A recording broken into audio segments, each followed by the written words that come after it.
समीर और उसकी पत्नी अंजलि एक बड़ी सी हवेली के सामने खड़े थे जो कि 12 साल से बंद थी। बेटा, यक्षिनी 12 साल से इस हवेली में कैद है। अगर तुमने ये हवेली खोली तो वो आजाद हो जाएगी। अरे अम्मा, फिर वही बात। रास्ते भर से आपने एक ही बात की रट लगा रखी है। अरे आज हमारी सुहागरात है और हमारे परिवार की परंपरा है कि हमारे यहाँ पति पत्नी पहली रात पुश्तैनी हवेली में ही बिताते हैं। अब बताओ, हवेली तो खोलनी पड़ेगी ना। 12 साल से उसने किसी मर्द का शिकार नहीं किया है। अगर अब वो आजाद हो गई तो इन 12 सालों का हिसाब बराबर कर लेगी। और अगर हम ऐसे ही बाहर खड़े रहे ना तो मेरी बीबी मेरा हिसाब बराबर कर देगी। चलो भाई, खोलो। ठीक है, लेकिन बेटा कुछ भी हो जाए, हवेली के आंगन में जो कुआं है उसका ढक्कन बिल्कुल मत खोलना। उसे मंत्रों के साथ बंद किया है। अरे अम्मा, कुएं से मेरा क्या लेना देना। चलो समीर आगे बढ़ के जैसे ही हवेली का दरवाजा खोलता है, बहुत तेज बिजली कड़कती है। रात में समीर हवेली के अंदर अपने बेडरूम में सुहागरात की तैयारी कर रहा था और अंजलि दूसरे कमरे में आईने के सामने तैयार हो रही थी। वो गजब की खूबसूरत लग रही थी। अरे ओ बेगम साहिबा, अब आ भी जाओ यार, और कितना तड़पाओगी अब। बेड पर बैठे समीर के पीछे से आकर अंजलि उसकी आंख में पट्टी बांधते हुए कहती है, ओ मेरी जान, इतनी जल्दी थोड़ी ना पकड़ में आऊंगी। अब पकड़ के दिखाओ। समीर की आंखों में पट्टी बांध के अंजलि हंसते हुए इधर उधर भागने लगी और समीर उसे ढूंढने लगा। फिर अचानक अंजलि छुप गई।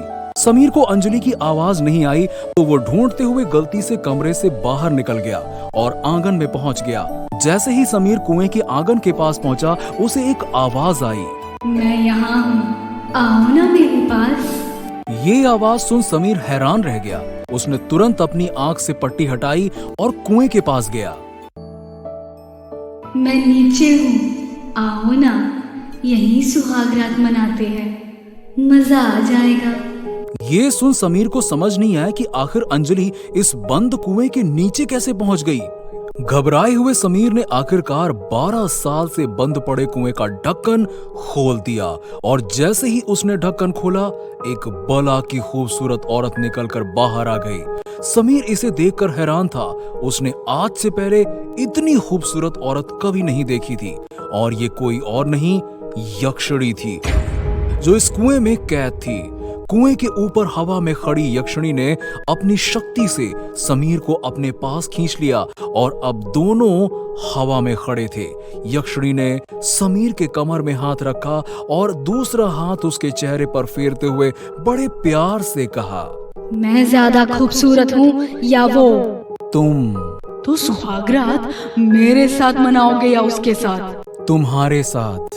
कल अमावस्या की रात है, अपने कमरे में तैयार रहना मेरी जान, मैं आऊंगी। समीर को ढूंढते हुए जैसे ही अंजलि आंगन में पहुंची, उसने देखा यक्षिणी ने समीर को पकड़ रखा है और कुएं से बहुत तेज रोशनी निकल रही है। ये देख अंजलि वहीं बेहोश हो जाती है। जब वो उठती है तो देखती है समीर कुएं के किनारे पड़ा था।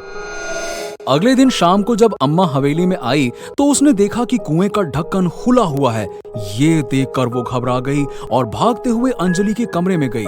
बेटा, कैसी रही कल सुहागरात? अंजलि रात भर से नहीं सोई थी और वो बहुत डरी हुई लग रही थी। वो आजाद हो गई क्या? हाँ, और आज अमावस की रात है।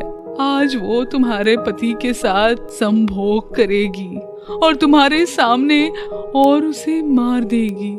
ये सुन अंजलि और घबरा जाती है। मैं क्या करूं अम्मा, हमसे गलती हो गई, बताओ ना। इसका एक ही उपाय है, सुहाग रात नहीं, सुहाग दिन मनाओ। अभी सूरज डूबने में 1 घंटा बचा हुआ है। तुम अपने परिवार की परंपरा पूरी करो और इस हवेली से भी निकल जाओ। समझ गई। सूरज डूबने में 1 घंटे का समय बचा था और अम्मा तुरंत भागते हुए उस कुएं के पास गई। अम्मा ने अपने हाथ में एक कट लगाया और मंत्र पढ़ते हुए हाथ से निकलते हुए खून से कुएं के चारों तरफ एक गोला बना दिया। जैसे ही अम्मा ने तीसरा गोला पूरा किया, यक्षिणी कुएं से बाहर आ गई। ओ बुढ़िया, चली जा यहाँ से, मैं औरत का शिकार नहीं करती। मुझे मेरा पहला शिकार मिल गया है। मेरे रहते मेरे मालिक को कुछ नहीं होने दूंगी। 12 साल पहले का वो दिन भूल गई क्या? कैसे भूल सकती हूँ, तेरी वजह से ही मैं यहाँ कैद हो गई। लेकिन आज अमावस की रात है, आज तो मेरी 12 साल की प्यास मिट के रहेगी, चाहे कुछ भी हो जाए। बस एक बार सूरज डूबने दे, उसके बाद समीर मेरा।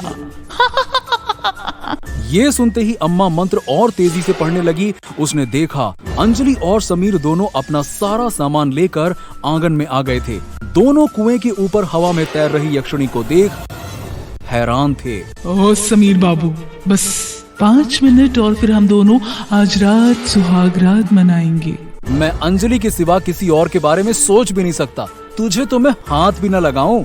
ये सुनते ही यक्षिणी को बहुत गुस्सा आ गया और वो गुस्से में समीर की तरफ बढ़ी रही थी कि अम्मा ने अपने खून की कुछ बूंदें यक्षिणी के ऊपर छिड़क दी, जिससे उसके शरीर में जलन होने लगी, क्योंकि उसके लिए औरत का खून तेजाब के समान था। समीर और अंजलि तेजी से भागते हुए हवेली के बाहर आ गए और उनके पीछे अम्मा और उन्हें पकड़ने के लिए यक्षिणी भी पीछे आ रही थी। समीर और अंजलि जैसे ही हवेली के बाहर निकले, अम्मा थोड़ा पीछे रह गईं और भागते हुए जैसे ही हवेली के बाहर कदम रखा, इधर सूरज भी डूब गया और यक्षिणी भी बाहर निकलने ही वाली थी कि अम्मा ने फिर से एक बार अपने खून की कुछ बूंदें यक्षिणी के ऊपर छिड़क दी, जिससे वो रुक गई और इतने में ही समीर और अंजलि ने हवेली का दरवाजा बंद कर दिया और एक लंबी सांस लेते हुए अम्मा ने खून से सने अपने दोनों हाथ दरवाजे पर रखे और वो वहीं पर बेहोश हो गई और दरवाजे पर अम्मा के हाथ के निशान छप गए। इसके बाद एक बार फिर से यक्षिणी हवेली में तो कैद हो गई, लेकिन कुएं से आजाद हो चुकी थी। दोस्तों, स्टोरी अच्छी लगी हो तो इसे लाइक कीजिए और इसे आप 10 में से कितने स्टार्स देंगे नीचे कमेंट करके जरूर बताइए और ऐसे ही मजेदार स्टोरीज के लिए सब्सक्राइब कीजिए हमारे चैनल को। Thanks for watching.